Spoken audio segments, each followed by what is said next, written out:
billions of people all over the world, every nation under heaven. I'm glad I came. Thank you, sir. And I can tell you, honestly, I sensed the Lord so powerfully here. And I was telling Pastor Chris the first night, I actually had a vision of the Lord here on the platform, and I was quite shaken by it. And you know, in the crusades that I held and still hold, you know, I like to worship first and so on and preach. So when he told me that he prays for the people first, you know, I'm thinking, well, I don't know if I can do that, because I like to worship a lot, you know.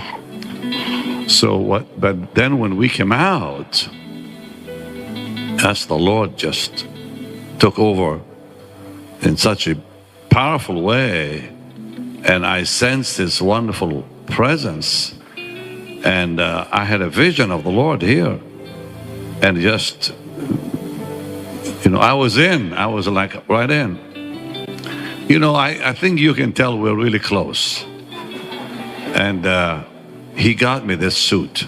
I'll tell you what happened. He said, I want you to wear your white suit. I said, well, my suits are old, and I don't have time to get one because it takes time to get them fixed up. He said, I'll get them. And I had no idea what they would look like. So I called him on the phone. I said, well, this was like a few days before. I said, if you don't have those suits, I may have to borrow one of your robes. That nice golden yellow robe you wear. I said, can you imagine me with a robe? My goodness. So when I came here on, well, the first night, he came, or one of these people came with the suitcase, and Pastor Chris was there. And when I opened when we opened the suitcase, most beautiful suits, and they fit on me real nice. And I said, well, you know, I'm going to Uganda in January for a big crusade, so I'm going to take them with me. So finally I have suits I can wear, because all the ones are kind of ancient. Thank you, sir. Yeah. So we need to pray now for, yes, sir, for the families.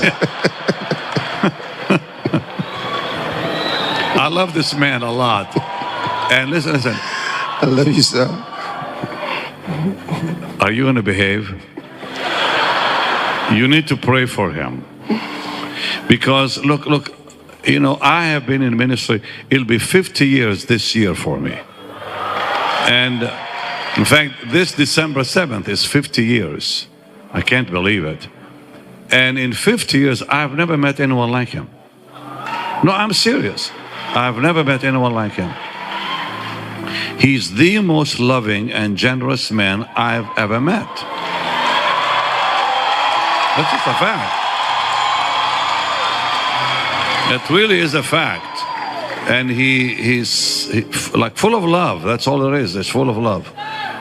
And he loves the Lord so much. And you see it. He doesn't like me saying these things about him. But he's a man of love. And you know, we as pastors and ministers, not everyone likes us, you know. But that's just it just comes with it. It just comes with it. So when they say all manner of evil against you, rejoice, you know. But I've gotten to know Pastor Chris, I think, better than most people, truly. And we met in 2016, and since then, when I got on my knees to pray with him, I was in California, you were in Lagos, and on our knees, he was crying on the phone. And I was crying in California on my knees, and I could hear him crying on the phone.